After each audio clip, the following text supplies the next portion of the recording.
Let's take a moment to generate bodhicitta, the intention to be together tonight for the benefit of all beings.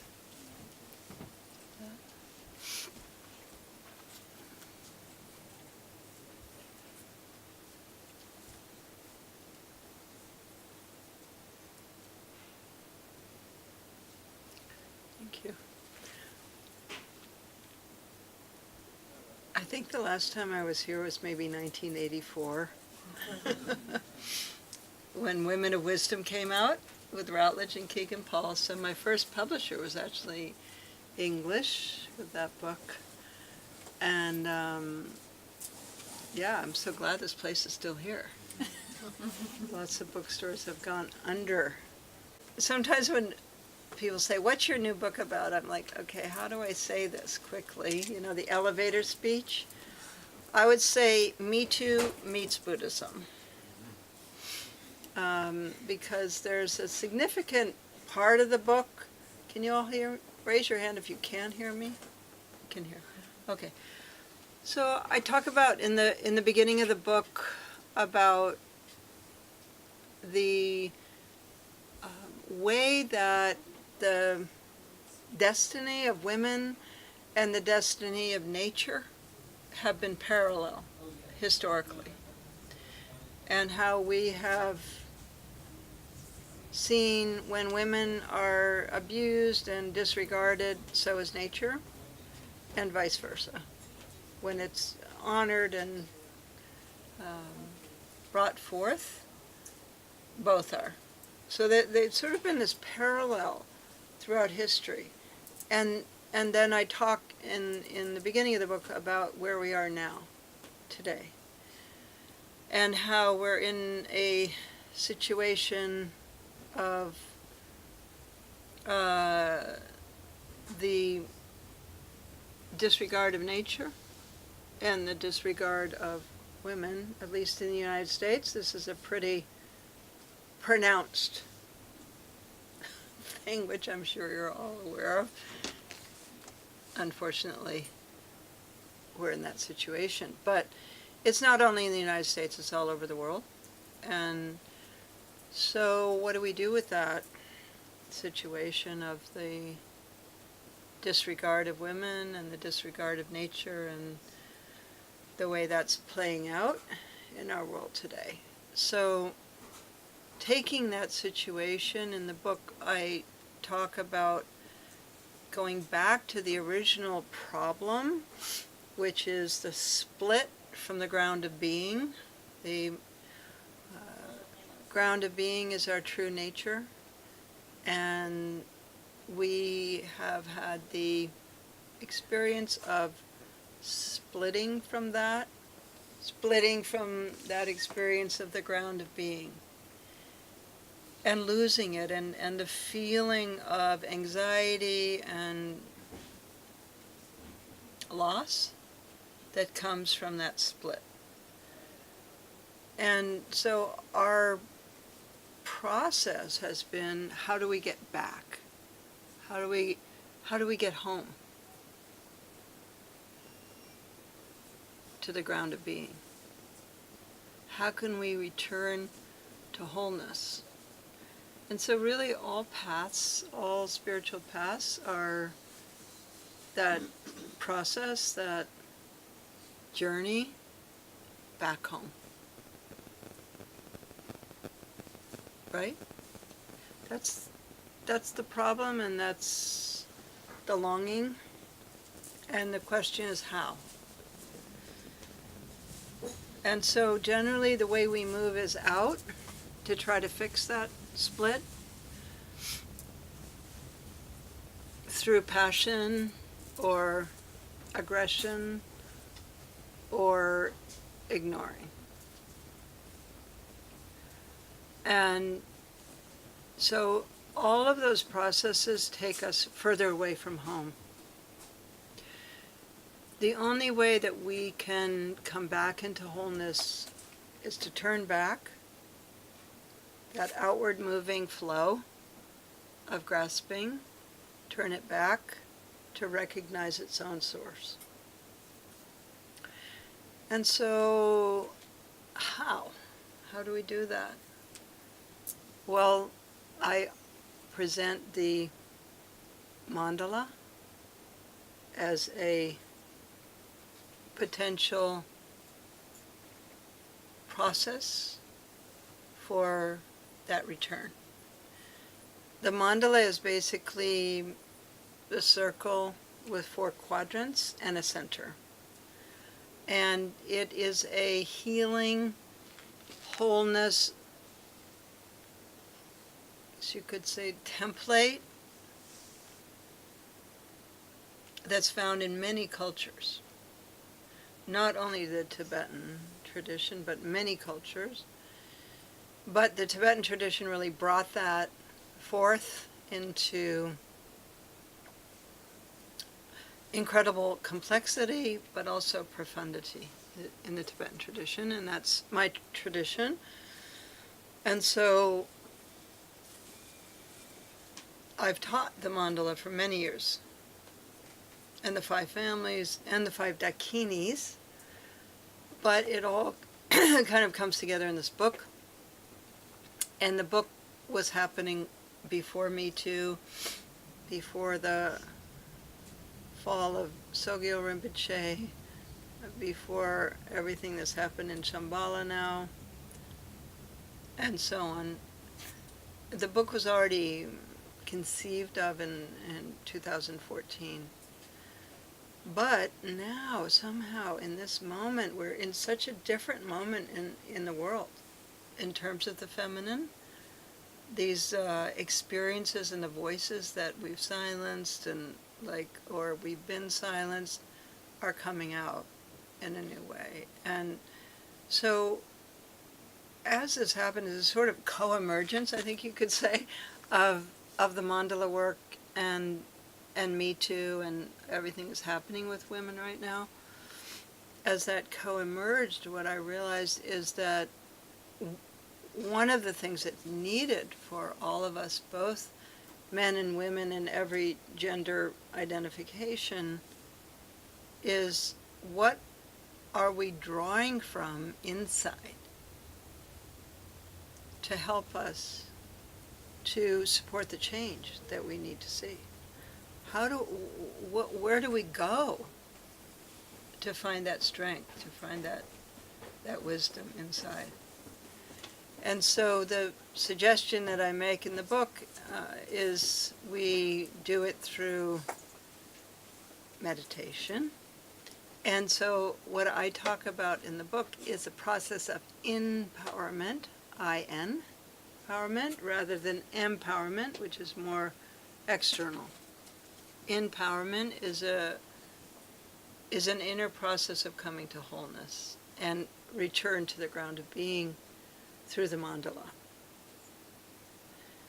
And so maybe I'll talk a little bit about the mandala. I think probably all of you are familiar with mandala to some extent, but just talk about the 5 families a little bit. So there's 5 families in the mandala, and so if we imagine, maybe all of you are sitting here, can imagine yourself in a circle surrounded by fire. That fire is protecting you from external forces that are coming in.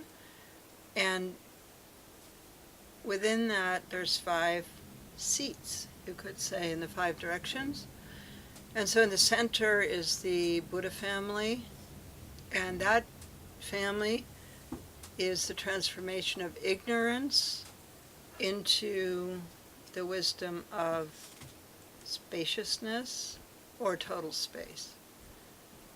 And so the central family is connected to depression,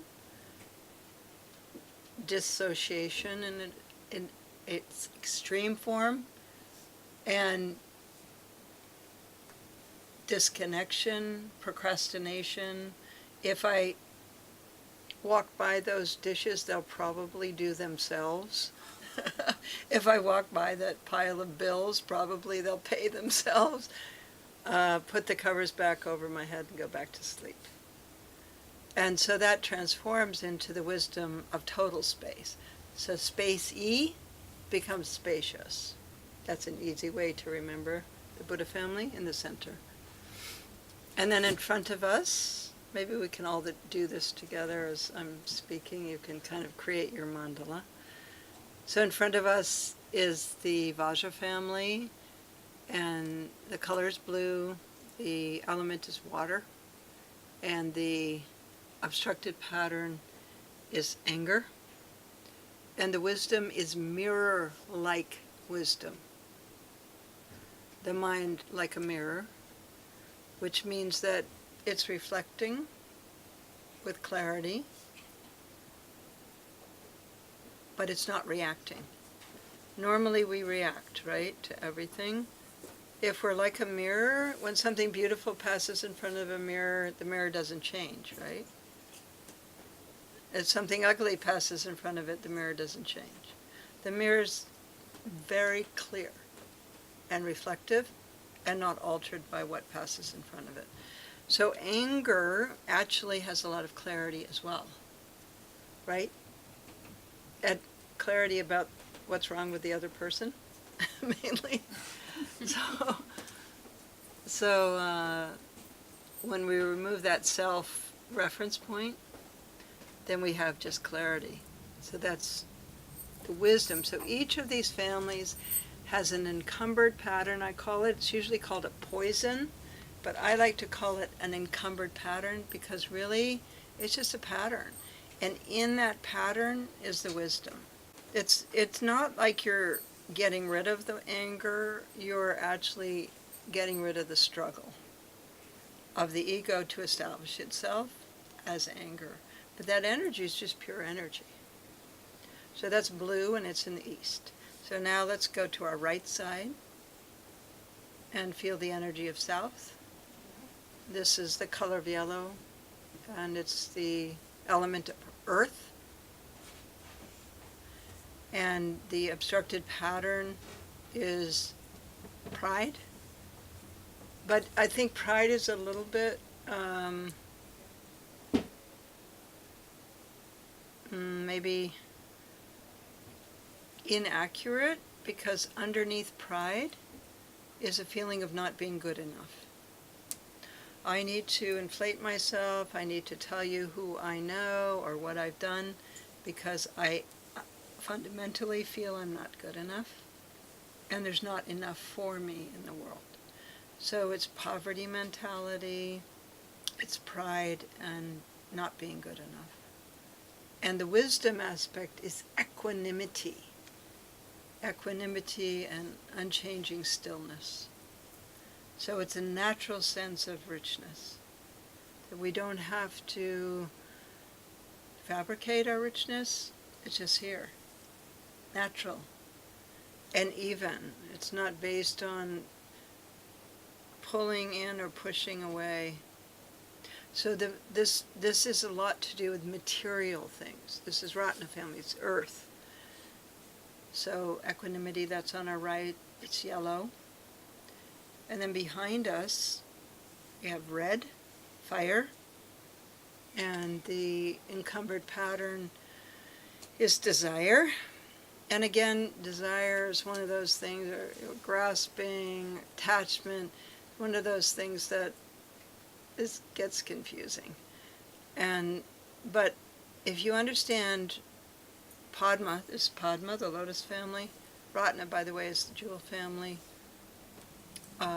Padma is the compulsive need to seduce. So it's not only like sexual seduction, but also just the need to magnetize, the need to feel, if I can magnetize the right person or the right situation, I will be whole. I will be okay. Finally. And so this creates a compulsive need to magnetize. And of course, it always is failing. And so there's a need to then move on to the next object of magnetism. And so that creates a pattern, again and again. One of the images of the Padma family is like light on water. and how it's always changing. So the encumbered Padma person always feels like there's that other person that's next, that I can see over my shoulder, and that's the next person, and they will be the one to fulfill me. And so the wisdom here behind us in the west of Padma is the wisdom of discernment. Which is interesting, right? How do you get from seduction to discernment? Any idea? I'll tell you. The illusion. Huh? The illusion that that person is.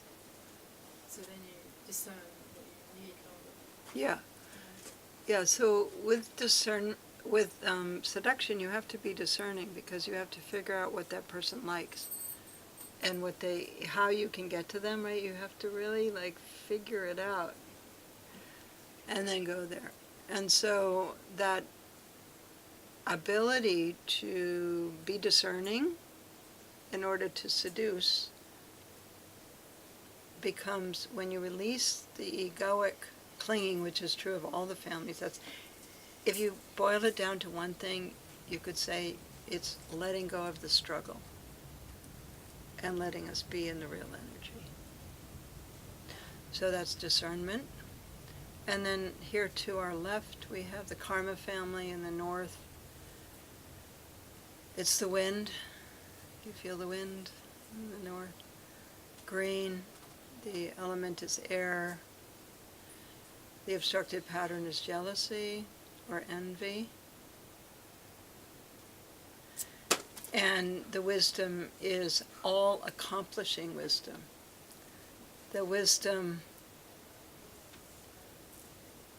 of accomplishment, which is actually really interesting. I did a big project in Colorado, a 700-acre retreat center with a 12,000 square foot 3-story temple with Tibetan and Bhutanese carvers and so on. And so for me, it was so interesting. This big project had to raise money and do it and get everybody together and so on. And what I realized was there's such a difference between being in the force and being in the flow. And so, we have may the force be with you. But my suggestion is, may the flow be with you. Because if we're in the flow,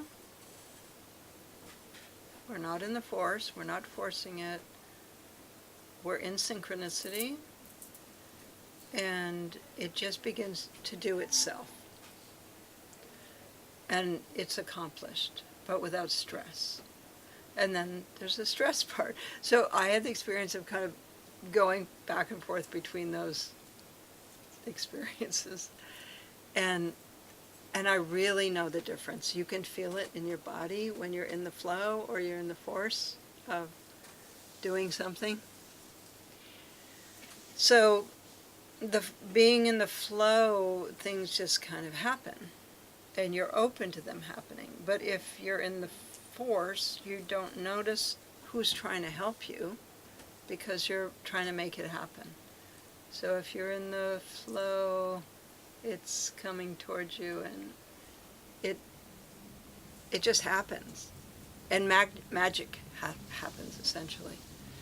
And so that's the wisdom of accomplishment of the Karma family.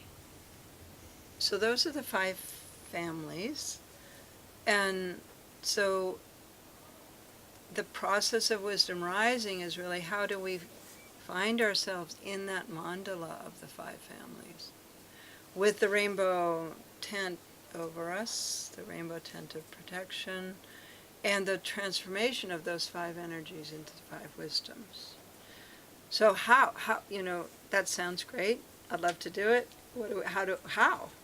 And so it's through sound and light, essentially, and letting go from the force into the flow. And so there's sounds connected to each of those families, and there's colors and elements and so on. So maybe we could try one of these families, just so that you have an experience rather than me just talking to you. And so this would be your experience of rushing, being breathless, workaholic tendencies. Anybody relate to that? The feeling of being in a hurry. One of the stories I tell in the book is when I was writing Women of Wisdom. My kids were little, and I realized I didn't have enough biographies for women of wisdom, and so I had to go back to India, Nepal, and I ended up having to leave my kids in a not ideal situation and go back by myself. And so the whole time I was worried about it. I was feeling like, oh, I have to hurry, I've got to get this done, and so on. And nothing worked. I literally, like, whoever I went to see wasn't there. Whatever I tried to do couldn't happen. And I ended up going back to Italy. I was living in Italy at the time, without what I needed. And I went to see my teacher, Namkhai Norbu Rinpoche. He was in Tuscany, in his new center at that point, and he was sitting there, and he was actually in bed. He was sick, and so, in those days there were just a few of us, and so we'd sort of sit around, the bed and talk to him. And so I came back, and he said, "Come è andata?" And I said, basically, it didn't work very well, I said, "What do you think, Rinpoche? Is it astrological?" Like, well, why didn't, what happened? And then he looked at me and he said, "Maybe too much hope and fear." So that was my karma lesson. So let's try something that maybe close your eyes and touch into the karma family.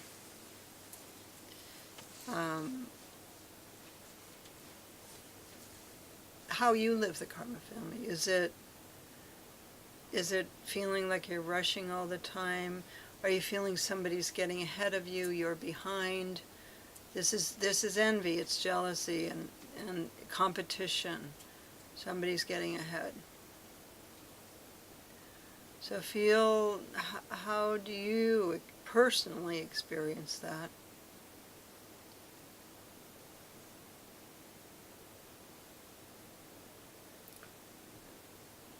And notice where in your body you feel that.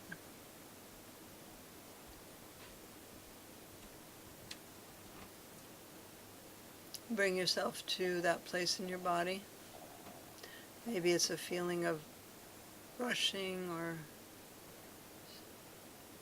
stress.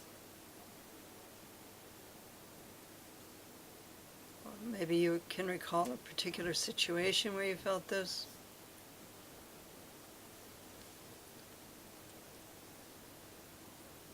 And bring your attention to that place in your body.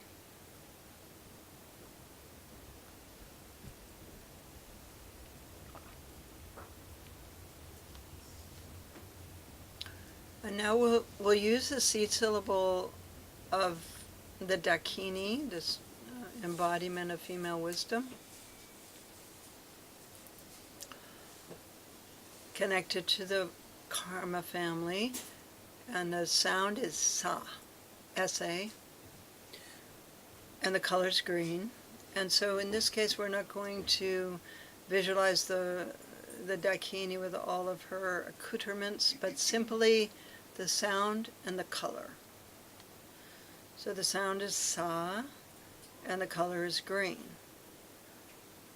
So I'd like you to really feel into the neurotic pattern or the obstructed, encumbered emotion so that you can feel it transform.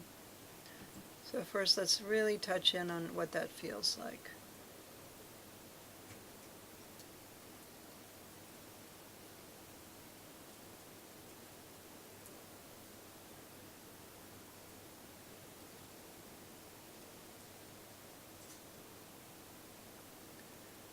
And then we'll sound the seed syllable sa.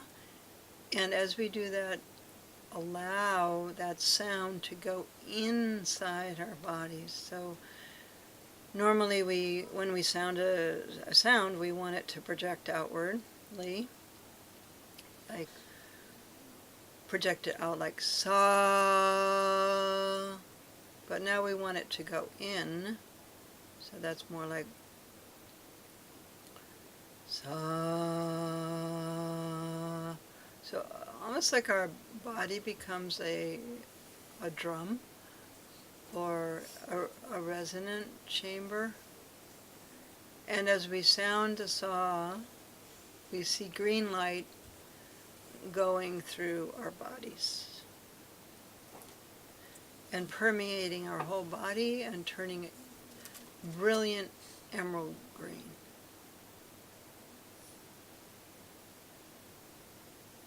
Connect to the obstructed pattern. Speed, jealousy, envy.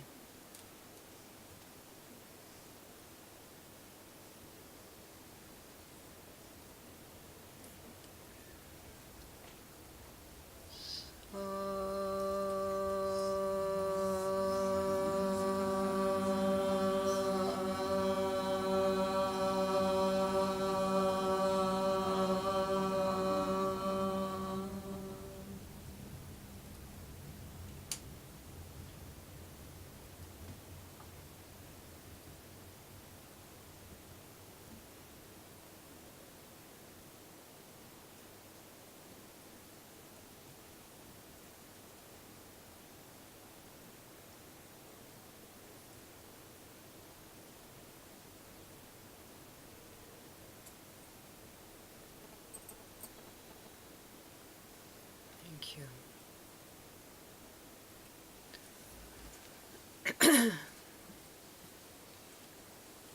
You feeling green? Yeah. Did you feel that? Transformation. Yeah. Does the relevance of the families change during your lifetime? Yes and no. So we have our sort of typology from pretty young. As you study the families, you probably go, oh yeah, I think maybe I'm Padma, or I think maybe I'm Buddha, or, you get that feeling, or maybe I'm Buddha Padma, or Vajra, or whatever, Ratna. But then, in different times of our lives, different families will come forward. Like, I would have never thought I was Karma family. And nobody that knows me probably would have ever thought I was Karma. But when I had to manifest Tara Mandala, I became Karma in both its positive and negative aspects. So I think it depends somewhat on what's happening in our lives or that period of our lives, what might come forward. But then we have sort of our basic character, which is usually one or two families. Rarely somebody's equally all five families. But usually we find ourselves in a few of them. And there's another thing that I didn't talk about, which is the exit, which is how we get out of a situation. So we could be, let's say, Buddha family, so our way of being would maybe be kind of spacey, it would tend toward depression, maybe procrastination, quietness. But our exit, let's say our exit is Vajra. So Vajra is anger. So the way we would get out of a situation that we were uncomfortable in would be through anger. Or if it's the Padma exit, it would be through relationship, getting somebody to talk to you, calling up your friend and like, I want to tell, kind of magnetizing them into your situation. So what I'm saying is we have our general characteristics, and it's usually reflected also in our body type, the elements that are more predominant in the body and so on. But then different things can come forward at different times in our lives, and we have the exit, which can also bring out something else. How does it feel? It feels like wholeness. Generally, we live in a state of fragmentation, this, that, and so on. When we enter the mandala, we come into a state of wholeness, a circle with 4 directions. So even if we're moving, we're living, obviously, but we have that sense of wholeness. And that's really very powerful. They've done studies now with the mandala. I cite some studies in the book of with women who have just been diagnosed with breast cancer, with children who have been in trauma, and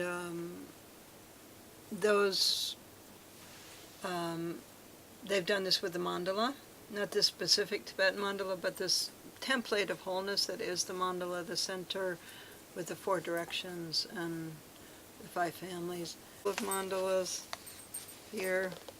These are the 5 families, seed syllables of the 5 Dakinis here on the left, and this is a mandala of the 5 Dakinis on the right. Personal experience that I have with this, because I've done this for many years, different practices connected to the mandala, is, how in life you kind of wake up in the morning, you think, what do I have to do today? I better get up and, get going and so on. So then throughout the day, there's that feeling of going out and doing what I have to do, whatever that is. And so when I enter the mandala, it's almost like I close all those outgoing doors, and I come back into center. And so this experience of being in the circle, being a circle with these 4 directions around me, is a feeling of dropping from that outward grasping movement that we enter into through the split from the ground of being, and we come back into I'm home. I'm operating out of home rather than I'm operating out of confusion and out of grasping and out of moving out to try to fix this inherent sense of disconnection that we have from the split from the ground of being. What led me to my path, essentially. Yeah. Well, I have been on this path quite a while now, almost 50 years. I was fortunate to meet the Dharma at a young age. And, how do you say that moment, of what happened or, what was the moment? But there's a couple of things that I remember that were significant. One was a book, and here we are in a wonderful bookstore. So, there's some young people here, like you wandering in here, you're looking for the book, where's the book that's going to help me or direct me? And so this was a book that I remember. I was at the Harvard Coop in Cambridge. My grandparents were both from, had PhDs from Harvard, and I was visiting them, and my grandfather taught there, and so I was in the Coop, which is the co-op, and I looked down, and there was a book, and it had a Tibetan mandala on the cover, and it was called Man and His Symbols, C.G. Jung. And it was back when man meant everybody. So I bought the book, and there were Tibetan mandalas in the book. And so that was I was drawn to the mandala, actually, which is why it's so important for me to write this book now, because I haven't written about the mandala. It was really the mandala that was the key for me. It's just seeing that image and then kind of going into it, and then literally going into it and going to India and meeting the Tibetan people. And that was the second important thing for me, was meeting Tibetan people. And they had just come out. The Dalai Lama was less than 10 years out of Tibet. And feeling my connection with them. And here I was from New Hampshire, born in Maine, not Tibetan. Didn't even hear the word Tibet probably till I was maybe 15 or 16. And then knowing that I was home. And so that was confusing also, since I was from New Hampshire and not Tibetan, obviously. But luckily the Tibetan people were very open to us sort of Western people to come into their world. And so I began to practice pretty young, and then I was ordained as I think it was the first American Tibetan Buddhist nun in 1970. And I just have never done anything else. I've just only done Tibetan Buddhism all that time. And so I guess a simple way to say is I have karma in that tradition, old, previous lives, karma. But even if you don't believe in previous lives, I certainly, it's just something that made sense to me. The teachings made sense to me, the mandala and so on. So I think each of you have your path, I imagine, or maybe you're looking still, figuring out what your path is. And so my advice, I guess you could say, would be trust your heart, trust what you're drawn to, and then really practice, because otherwise you can spend your whole life go here, and a little of this, and then there, a little of that. And it's kind of like Kala Rinpoche said once, it's like you're digging lots of little holes, but you never actually dig a deep enough hole, because you're digging all these little holes. So it's important to actually go into something, to practice a discipline, and hold that discipline and practice it deeply.